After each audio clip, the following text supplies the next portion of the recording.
Haleluya, watu wa Mungu. Niko kuleta habari ambayo mwanadamu anapoisikia inampa furaha moyoni mwake. Kwa sababu Mungu alimpenda mwanadamu na akamtoa Yesu Kristo mwana wa pekee, ili kwamba kila mtu atakayemwamini asipotee, bali awe na uzima wa milele. Na kwa kusudi hilo Mungu alimdhihirisha Yesu ili azivunje kazi za shetani. Yesu kazi yake iliyopomleta duniani ni kuvunja kazi za ibilisi, ni kuvunja kazi za shetani. Kazi za shetani moja yakiwemo magonjwa, mateso, umaskini, utasa, ugumba na magonjwa yaliyoshindikana. Kwa madaktari wamejaribu kupima vipimo vingi, lakini hawakuwahi kutatua changamoto ya magonjwa yanayowatesa wanadamu. Lakini kwa sababu Yesu amenituma nilete habari njema zenye matumaini. Kwa watu walio wagonjwa, habari njema, Yesu anaponya. Kwa watu walio maskini, habari njema, Yesu anatajirisha. Ukimwamini Yesu, umemwamini mkuu wa uzima. Umemwamini mtu anayefanya mafanikio yako yapande viwango vya juu.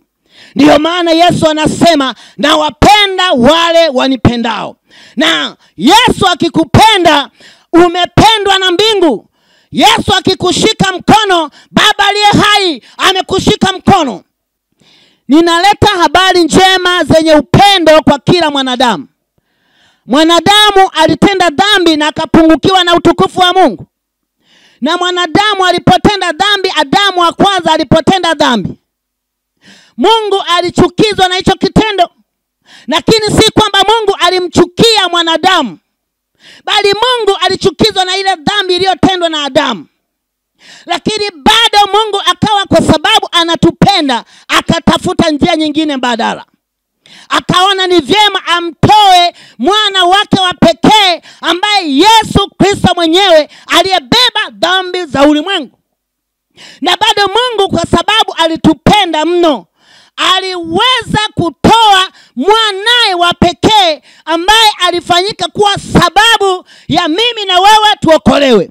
Na leo tuko mahali hapa kwa sababu tunatembea, tuna uhai, tuna uzima, tuna nguvu, tuna afya, kwa sababu ya mtu mmoja, Yesu Kristo mwana wa Mungu aliye hai, aliyekubali kubeba dhambi za ulimwengu, dhambi za wanadamu.